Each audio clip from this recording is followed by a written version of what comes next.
Here's Thembisa Fakude, who's Senior Research Fellow at Africa-Asia Dialogue. Thank you so very much for your time. So South Africa has positioned itself as a leader on this case. Just how might this report affect its standing in the global south, at the African Union and with its Western allies? Could we see more tensions deepen between Pretoria and Brussels? No, I don't think so. I think there's not going to be any deepening of tensions. In fact, South Africa is going to be vilified for having taken this position. I think the respect for South Africa will continue because it did what most countries couldn't do by taking Israel and indirectly United States to the ICJ. So this is a win for South Africa, and I think it's going to embolden South Africa's positions. Importantly, it's going to also encourage others to support South Africa's position. And South Africa was at risk in all, including being isolated by Israel and the United States and being targeted. But now with these justifications and reports that are coming, South Africa is actually in a position now where it can be emboldened to continue with this case at the ICJ. I'm going to take a leaf there from your book. As you say, South Africa was at risk at all, Mr. Fakude. And, how do you think South Africa and the broader international community will treat this report? Well, I think they'll use this report now. You're going to have, yesterday there was a meeting of the Arab and Islamic leaders in Doha, Qatar, and all of them seem to have been emboldened. This follows, of course, the attack of Israel, the attack by Israel of Qatar, where Hamas leadership was meeting to negotiate and talk or discuss the proposal by the United States, and Israel decided to attack that meeting. So what you have now, you have those countries saying Israel must be sanctioned and Israel must be isolated. And I think these kind of reports will certainly help in terms of emboldening those moves. Israel is going to be more and more isolated as we move on. And they can continue kicking the can down the road as much and as long as they want. And I'm saying Israelis in particular, because Benjamin Netanyahu is taking his people with him in this genocide. So it's not only him that's complicit, but the entire Israeli nation is complicit because they have supported him all the years. All they want is just a release of hostages, but they do support this genocide.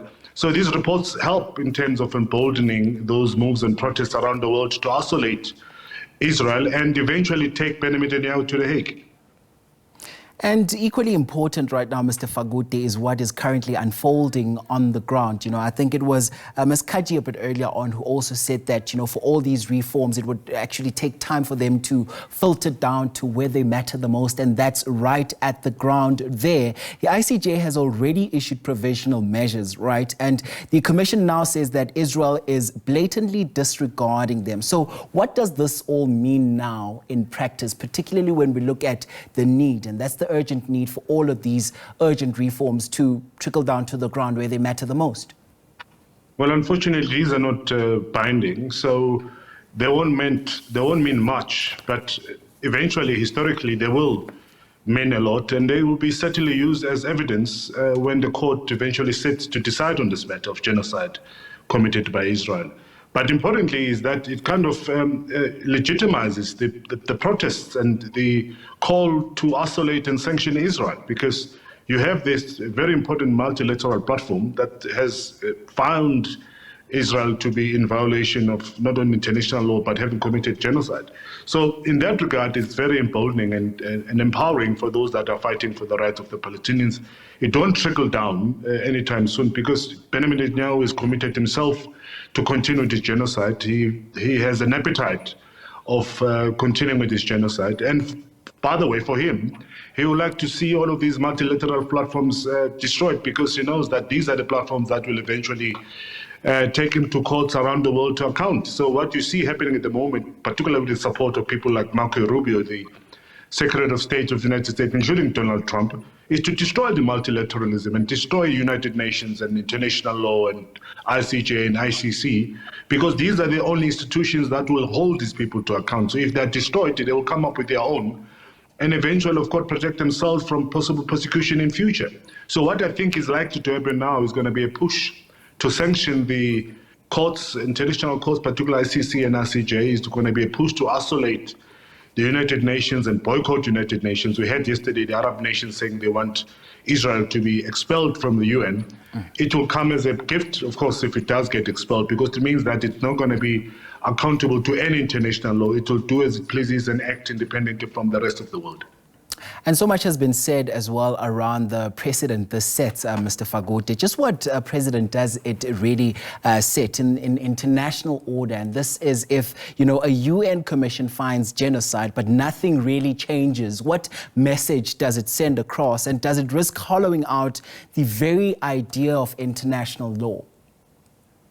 Well, something will change. Although the laws won't be binding, but for example, the ICC injunction at the moment has made Benjamin Netanyahu has limited his space in terms of travel. So it might not look as if it's serious right now because of the lack of binding mechanism and instruments in these platforms. But it's going to be a small world for Benjamin Netanyahu, and it's going to be a small world for the Israelis moving forward.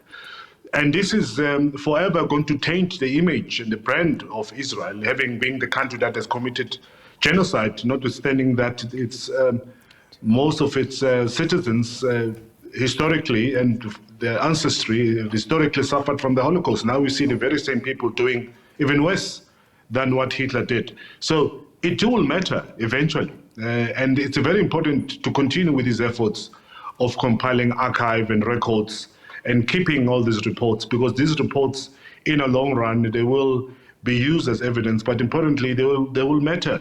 And the Israelis themselves will find themselves in a much more complicated position moving forward around the world.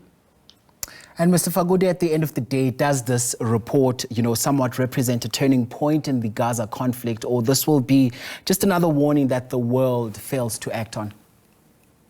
It's another turning point, as I've said, although it's not binding, but it's very important. This is a very important platform in the world. The United Nations is the main multilateral platform, and for United Nations to have reached this position, United Nations Human Rights Commission represents all nations within the United Nations, and this report is therefore very important. And we have already seen condemnation, for example, last week for the first time, unanimous decision and statement endorsed by everyone, the United Nations Security Council, condemning Israel for attacking Qatar. So the space is becoming smaller, but again, for me, the danger here is you have Benjamin Netanyahu's back against the wall. He will do whatever it takes to save his skin and prolong his career.